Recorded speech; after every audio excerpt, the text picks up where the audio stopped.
আসসালামু আলাইকুম। Hello viewers, সবাই কেমন আছেন? আশা করি সবাই ভালো আছেন।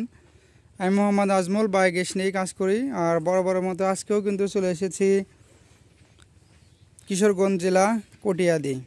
এখানে একটি বায়োগ্যাস প্ল্যান্ট স্থাপন করলাম। আমাদের কাজটা পরিপূর্ণ শেষ, কমপ্লিট একটা বায়োগ্যাস প্ল্যান্টের ভিডিও দেখাচ্ছি আপনাদেরকে। প্রথম অবস্থায় যে আমরা কাঁচামালটা প্রবেশ করাই, যে আমাদের ইনলেট ট্যাঙ্কি, সেটা হলো সেই ইনলেট ট্যাঙ্কি। আর আমি বরাবরই কিন্তু বলি ভিউয়ার্স, আপনারা যারা ইনলেট ট্যাঙ্কি করবেন তারা অবশ্যই খেয়াল রাখবেন যে মিক্সার মেশিনটা আমরা যে ফিটিং করছি, এই মিক্সার মেশিনের নিচে যেন কখনোই বেশি পরিমাণ ফাঁকা না থাকে। থাকলে কিন্তু ওই গোবরটা মিক্সার হবে না, প্ল্যান্টের মধ্যে ভালোভাবে ঢুকবে না। এখানে মিক্সারে না হলে এখানে থেকে যাবে, যে গ্রাহক কিংবা যে মালগুলা দিবে তার কিন্তু অসুবিধা হবে মিক্সার করতে। আর আরেকটা বিষয় বলি ভিউয়ার্স, আমরা যে এখানে একটি পাইপ ফিটিং করেছি, আর এখানে আগলা মাটির কারণে কিন্তু এখানে আমরা পাইপ ফিটিং করেছি। আর এখানে সাধারণত অনেক গ্রাহক আছেন যারা, অনেক মিস্ত্রি ভাইরাও করেন, এখানে ব্যান ফিটিং করেন, ইউ ব্যান যেগুলো, এই ব্যান। এই ইউ ব্যানে কিন্তু সমস্যা হয়, এটা কখনো প্ল্যান্টের মধ্যে আমার 2-4 বছর পরে, এরকম 1-2 বছর পরে প্ল্যান্টে কখনো জাম বেঁধে গেলে তখন কিন্তু এইটা যে নিচে একটু গোতা দিয়ে জামটা সেরাবে সেই অপশনটা থাকে না। আর যখন এখানে টি ব্যবহার করবেন তখন কিন্তু এই পাশ দিয়ে যে ফাঁকা আছে, এই পাশ দিয়ে গোতা দিলে আর কি জামটা সেরা যায়, নিচে পুনরায় আবার ওপেন হয়, কোনো সমস্যা হয় না।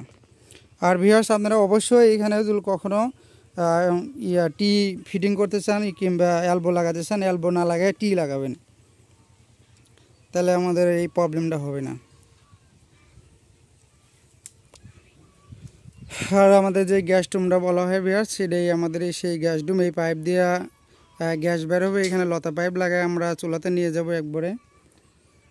এটা আমাদের হাইড্রোলিক চেম্বার।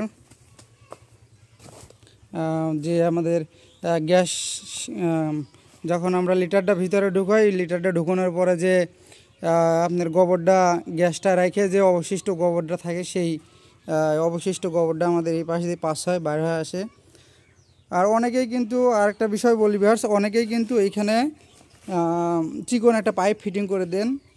আমাদের অনেক মিস্ত্রি ভাইরা এখানে চিকন একটা পাইপ ফিটিং করে দেয়, সেই ক্ষেত্রে কিন্তু আমাদের প্ল্যান্টের মধ্যে জাম লেগে যায়। ভিউয়ার্স, আপনারা অবশ্যই এখানে যারা কাজ করে নেবেন, বাট তারা এখানে কিন্তু এরকম একটা সেমি বক্স করে নেবেন, তাহলে আমাদের প্ল্যান্টে কখনো জাম বাঁধবে না। এই হাইড্রোলিক চেম্বারের ভিতরে কখনো এই মালটা যে জাম বেঁধে যাবে না।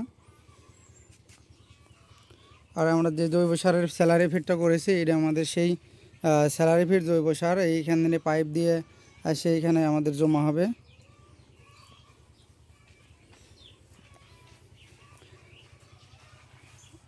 সো ভিউয়ার্স, আপনাদেরকে দেখালাম পরিপূর্ণ একটি বায়োগ্যাস প্ল্যান্ট। আর এই ভিডিওটা লম্বা হয়ে যাবে, দেখেন বড় হয়ে যাবে, এই কারণে এই ভিডিওতে আমাদের খরচ সম্পর্কে কোনো কিছু বলতেছি না। আপনারা ইনবক্সে যোগাযোগ করবেন, কমেন্ট করবেন, তাইলে আমরা একটা প্ল্যান্টে সাধারণত কত টাকা কি খরচ যায় এবং কয় সোলার প্ল্যান্টে কত টাকা খরচ যায় পুরো আমরা বলে দেবো আমাদেরকে। আর ভিডিওতে নাম্বার দেওয়া থাকবে, যোগাযোগ করবেন আমাদের সাথে। আর ছোটো বড়ো যে কোনো সাইজের কিন্তু প্ল্যান আমরা পুরো বাংলাদেশে যা কাজ করে থাকি। ভিডিওতে নাম্বার দেওয়া থাকবে, যোগাযোগ করবেন আমাদের সাথে। সো ভিউয়ার্স, আজকের মতো বিদায় নিচ্ছি এইখান থেকেই। দেখা হবে নতুন কোনো ভিডিওতে, কথা হবে নতুন কোনো বিষয় নিয়ে। সবাই ভালো থাকবেন, সুস্থ থাকবেন, দোয়া করবেন আমাদের জন্য। আসসালামু আলাইকুম রহমতুল্লাহ।